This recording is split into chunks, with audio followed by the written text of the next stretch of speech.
Hello everyone, सो ये हमारी read previous year paper solving की क्लास है और आज की क्लास में हम एक री एग्ज़ाम पेपर को सॉल्व करने वाले हैं। ये पेपर 2021 में लेवल 2 का हुआ था और एक सेंटर है जिसका नेम था अलवर। ये वहाँ पे कंडक्ट कराया गया था, मतलब वहाँ के सेंटर वाले बच्चों के लिए ये पेपर कंडक्ट कराया गया था, जो कि एक री एग्ज़ाम है। इस री एग्ज़ाम के पेपर के हम child development and pedagogy portion को सॉल्व करने वाले हैं। सो चलिए अपना पहला क्वेश्चन देखते हैं। शारीरिक गुणों के आधार पर व्यक्तित्व का वर्गीकरण किसके द्वारा किया गया था? क्रैशमर, कैटल, आलपोर्ट या फिर यंग। तो शील गुणों के आधार पर व्यक्तित्व का वर्गीकरण क्रैशमर के द्वारा किया गया था। तो उसका राइट आंसर है ऑप्शन नंबर ए। पुरुष में हार्मोन पाया जाता है सिर्फ एंड्रोजेंस, सिर्फ एस्ट्रोजेंस, एंड्रोजेंस और एस्ट्रोजेंस दोनों ही, सिर्फ एस्ट्रोडियोल। तो इसका राइट आंसर है option number C. Androgens and estrogens दोनों ही पाए जाते हैं। नेक्स्ट क्वेश्चन है, प्राचीन अनुबंधन खोजा गया था स्किनर द्वारा, थॉर्नडाइक द्वारा, पावलक द्वारा, हल द्वारा। अगर आपको प्राचीन अनुबंधन नेम से कुछ समझ में ना आए तो आप इसका इंग्लिश में देख लीजिएगा, क्लासिकल कंडीशनिंग थ्योरी। तो आपको पता है कि जो क्लासिकल कंडीशनिंग थ्योरी थी वो किसके द्वारा खोजी गई थी? स्किनर द्वारा, थॉर्नडाइक द्वारा, पावलक द्वारा या फिर हल द्वारा। तो उसका राइट आंसर है ऑप्शन नंबर सी, पावलक द्वारा। उन्होंने अपना एक्सपेरिमेंट एक डॉग के ऊपर किया था। नेक्स्ट क्वेश्चन है, स्पीयरमैन बुद्धि सिद्धांत में बुद्धि के कितने कारक बताए गए हैं? सो स्पीयरमैन ने बुद्धि का द्विकारक सिद्धांत दिया है, जिसमें एक तो उनने एक जनरल इंटेलिजेंस की बात की है और एक स्पेसिफिक इंटेलिजेंस की बात की है। तो उसका राइट आंसर होगा 2। नेक्स्ट क्वेश्चन है, NCF 2005 का प्रस्ताव है कि मूल्यांकन प्रणाली आधारित होनी चाहिए अंक पर, ग्रेड पर, अंक और ग्रेड होने पर, इनमें से कोई नहीं। सो NCF 2000 मतलब कि नेशनल करिकुलम फ्रेमवर्क 2005 ने बताया है कि जो मूल्यांकन की प्रणाली है वो ग्रेड पर आधारित होनी चाहिए, ना कि अंक पर। तो उसका राइट आंसर होगा ऑप्शन नंबर बी, ग्रेड पर। नेक्स्ट क्वेश्चन है, NCF 2025 के नेशनल एटियरिंग कमेटी के अध्यक्ष थे doctor DA Kothari, doctor Krishna Kumar, professor Yashpal, professor Arvind Kumar. So इसके जो अध्यक्ष थे वो थे professor Yashpal. Option number c is the right answer.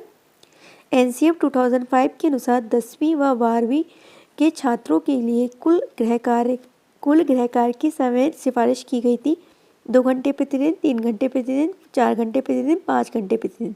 सो जो बच्चे 10th एंड 12th क्लास में हैं उनके लिए डेली बेसिस पे 2 घंटे का गृह कार्य देना चाहिए। तो उसका राइट आंसर है ऑप्शन नंबर ए, 2 घंटे प्रतिदिन। गेस्टाल्ट स्कूल के संपादक थे वर्दीमर, कोलर, कोफ्ता या फिर लेवन। सो जो गेस्टाल्ट स्कूल है उसके संपादक थे वर्दीमर और जो कोलर थे वो भी इसी स्कूल के, मतलब कि जो गेस्टाल्ट थे उसी के समर्थक थे। बहुकारक का सिद्धांत किसने दिया? तो जो 9 क्वेश्चन था वो एक बोनस क्वेश्चन था। नेक्स्ट क्वेश्चन है, प्रेरक है व्यवहार का आंतरिक स्रोत, व्यवहार का बाह्य स्रोत, व्यवहार का वास्तविक स्रोत या इनमें से कोई नहीं। सो जो अभिप्रेरक मतलब कि जो मोटिव्स होते हैं व्यवहार के आंतरिक स्रोत होते हैं। इसका राइट आंसर होगा ऑप्शन नंबर ए। अभिप्रेरणा और समस्या समाधान में सकारात्मक संबंध है, नकारात्मक संबंध है, कोई संबंध नहीं है, इनमें से कोई नहीं। सो इसका जो राइट आंसर है वो ऑप्शन नंबर सी है, इनमें कोई संबंध नहीं है। मैं आपको जो भी आंसर बता रही हूँ वो ऑफिशियल आंसर की के थ्रू ही बता रही हूँ। सो आप लोग आसान मतलब बहुत आराम से इस वीडियो को निश्चिंत होकर देखिए, मैं आपको कोई भी आंसर गलत नहीं बताऊँगी। सृजनात्मकता का मापन करने के लिए इनमें कौन वांछित परीक्षण नहीं है? निरीक्षण, बच्चे, प्रौढ़ या शिक्षित व्यक्ति। तो उसका जो राइट आंसर होगा उसका वो होगा ऑप्शन नंबर ए, निरीक्षर यानी कि इलिटरेट्स। अभिप्रेरणा चक्र का पहला चरण है प्रणोद, आवश्यकता, प्रोत्साहन, विचार। सो देखिए, हमें जब भी किसी चीज़ की आवश्यकता होती है तभी हम अभिप्रेरित होते हैं। जैसे कि अभी रीट के एग्ज़ाम की डेट आ गई है तो हम लोग बहुत ज़्यादा मोटिवेटेड हो गए हैं और पढ़ने लगे हैं। क्यों? क्योंकि इस रीट के एग्ज़ाम को पास करना हमारी आवश्यकता है, नीड है। जब तक रीट का एग्ज़ाम नहीं आया था तब तक हम कोई भी नहीं पढ़े थे रीट के लिए। तो इसके लिए क्या जरूरी होनी चाहिए? आवश्यकता। तो ऑप्शन नंबर बी इसका राइट आंसर है, आवश्यकता। पावलक के अनुसार UCS है, UCS का मीन्स है अनकंडीशनल स्टिमुलस। ऐसा स्टिमुलस जो कि नेचुरल होता है उसके लिए किसी को भी ट्रेन नहीं किया जाता है। तो पावलक का जो प्रयोग था वो उसमें भोजन जो था वो UCS था, जबकि जो घंटी थी वो CS थी, मतलब एक कंडीशनल स्टिमुलस थी, क्योंकि हमने जो घंटी थी उसको भोजन के संग हमने उसकी कंडीशनिंग की गई थी कि घंटी बजेगी तो तुम्हें भोजन मिलेगा। तो इस वाले क्वेश्चन में जो राइट आंसर है वो है ऑप्शन नंबर बी, भोजन। निम्नलिखित में से कौन सा नियम थॉर्नडाइक द्वारा नहीं दिया गया? तो थॉर्नडाइक ने 3 प्राइमरी नियम दिए थे, जिनके नियम है अभ्यास का नियम, तत्परता का नियम और प्रभाव का नियम। तो इसमें से प्रतिक्रिया का नियम थॉर्नडाइक ने नहीं दिया था, ऑप्शन नंबर डी इसका राइट आंसर होगा। और थॉर्नडाइक की थ्योरी का नाम है ट्राई एंड एरर थ्योरी। पियाजे के अधिगम के संज्ञानात्मक सिद्धांत के अनुसार वह प्रक्रिया जिसके द्वारा संज्ञानात्मक संरचना को संशोधित किया जाता है, क्या किया जाता है? संशोधित किया जाता है, कहलाती है स्कीमा, प्रतिक्षण, समायोजन या फिर समावेशन। जब उसमें संशोधन करते हैं तो वो कहलाती है समायोजन। तो उसका राइट आंसर होगा ऑप्शन नंबर सी। शिक्षक का असहानुभूतिपूर्वक तथा कठोर दृष्टिकोण प्रभावित करता है स्वास्थ्य को, समायोजन को, गृह कार्य को या फिर अभिरुचि को। सो बोर्ड ने इसका राइट आंसर माना था ऑप्शन नंबर ए, स्वास्थ्य को, बट मेरे अकॉर्डिंग समायोजन होना चाहिए। आप लोग मुझे कमेंट बॉक्स में जरूर बताइएगा कि इसका राइट आंसर क्या होगा। भावात्मक बुद्धि का परिभाषित शब्द किसके द्वारा देने वाले विद्वान हैं? डेनियल गोलमैन, टर्मन, बिने या फिर गाल्टन। तो उसका राइट आंसर है option number A, Daniel Goleman.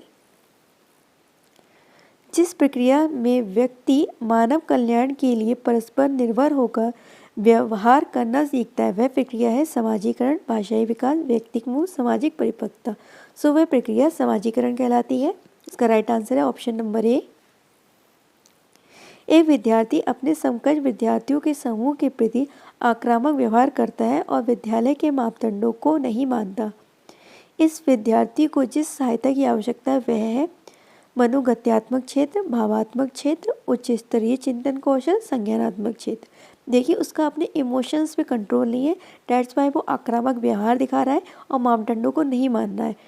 तो उसको इमोशनल कंट्रोल देने के लिए उसको भावात्मक क्षेत्र में सहायता प्रदान करनी चाहिए। तो उसका राइट आंसर होगा ऑप्शन नंबर बी, भावात्मक क्षेत्र।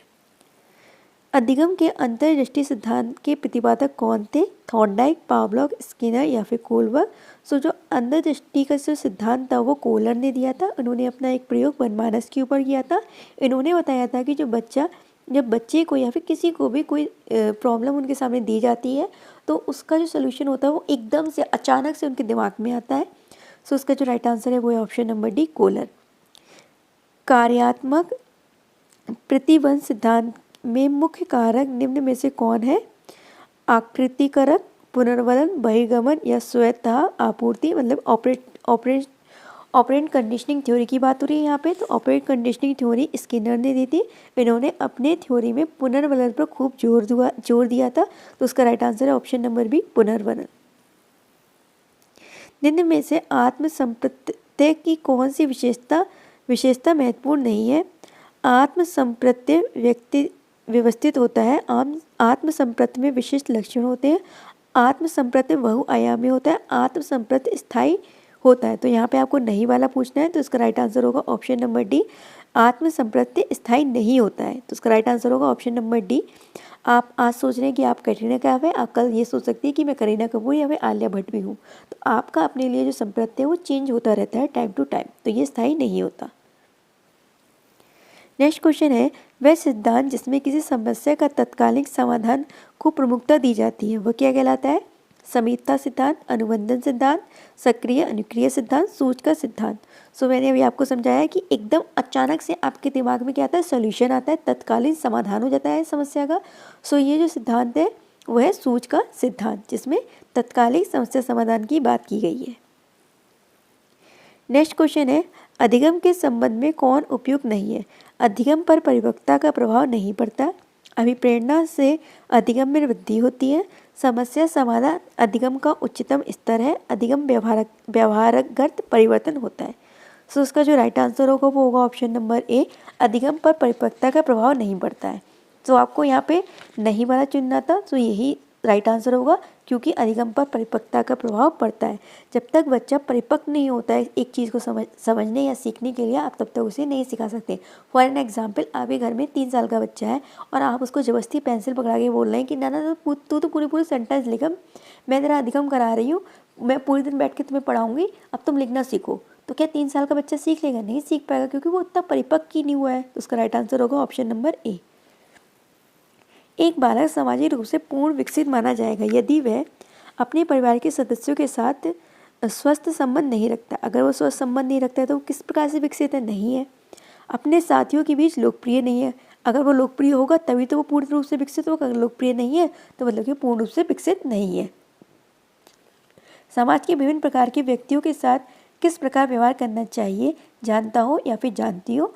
तो उसका राइट आंसर होगा ऑप्शन नंबर सी। इस प्रकार के जो बालक या बालिकाएं होती हैं वो सामाजिक रूप से पूर्ण विकसित हो गई होती हैं। इसका राइट आंसर होगा ऑप्शन नंबर सी। मानसिक विकार का संबंध नहीं है स्मृति के विकार से, तर्क एवं निर्णय से, अवबोध की क्षमता से, शिक्षार्थी के वजन एवं ऊंचाई से। सो मानसिक विकार में जो भी शिक्षार्थी का वजन है वो और ऊंचाई है वो नहीं आएगा, ये शारीरिक विकार में आएगा। एक शिक्षक अपने विद्यार्थियों को सदैव एक रूप में मदद करता है कि वे इस विषय के क्षेत्र में प्राप्त ज्ञान को दूसरे विषय के क्षेत्र के ज्ञान के साथ जोड़ सके। इसमें जो वृद्धि होती है वह है ज्ञान का सहसंबंध एवं अंतरण, व्यक्तिगत विभिन्नता, शिक्षार्थी स्वायत्ता या फिर पुनर्वलन। तो इसमें क्या हो रहा है? ज्ञान का सहसंबंध स्थापित किया जा रहा है कि एक जगह की नॉलेज को वो दूसरी जगह पे भी उपयोग कर सके। तो उसका राइट आंसर है ऑप्शन नंबर ए। किशोरावस्था के दौरान विकासात्मक परिवर्तनों के फलस्वरूप होने वाली एक मुख्य समस्या है अभिप्रेरणा की कमी, सहयोग की कमी, अभिरुचि की कमी, समायोजन की कमी। तो जब बच्चा किशोरावस्था में होता है तो उसे समायोजन करने में बहुत ज़्यादा प्रॉब्लम आती है, क्योंकि जो किशोरावस्था होती है वो संक्रमण का काल होती है। उस टाइम पे ना तो बच्चा बहुत छोटा होता है ना ही एक एडल्ट होता है, वो बीच के टाइम में फंसा हुआ होता है, तो वो समाज के साथ समायोजित नहीं कर पाता है। उसे लगता है कि मैं जो सोच रहा हूँ, मैं जो कर रहा हूँ वो ही एकदम करेक्ट है। हमारे जो परिवार वाले हैं, जो हमारे रिश्तेदार हैं वो हमारे दुश्मन हैं, और जो हमारे साथीगण हैं वो हमारे एकदम पक्के यार हैं। तो उसका राइट आंसर होगा ऑप्शन नंबर डी, समायोजन में कमी आती है। निम्नलिखित में से कौन व्यवहारिक मनोवैज्ञानिक नहीं है? J.S. Brunner, R.B. पावलॉक। तो R.B. पावलॉक एक व्यवहारवादी थे, उन्होंने क्लासिकल कंडीशनिंग की थ्योरी दी थी। थॉर्नडाइक भी व्यवहारवादी थे, इन्होंने ट्रायल एंड एरर की थ्योरी दी थी। और स्किनर भी हमारे व्यवहारवादी थे, इन्होंने ऑपरेंट कंडीशनिंग की थ्योरी दी थी। तो कौन नहीं थे? J.S. ब्रनर एक व्यवहारवादी मनोवैज्ञानिक नहीं थे। सो यहाँ पे हमारे 30 क्वेश्चंस कंप्लीट होते हैं, और आप लोग मुझे कमेंट सेक्शन में मुझे बताइएगा कि आपके 30 आउट ऑफ कितने मार्क्स आए हैं। All the very best. बहुत अच्छे से रीड की प्रिपरेशन कीजिए। Bye and have a good day.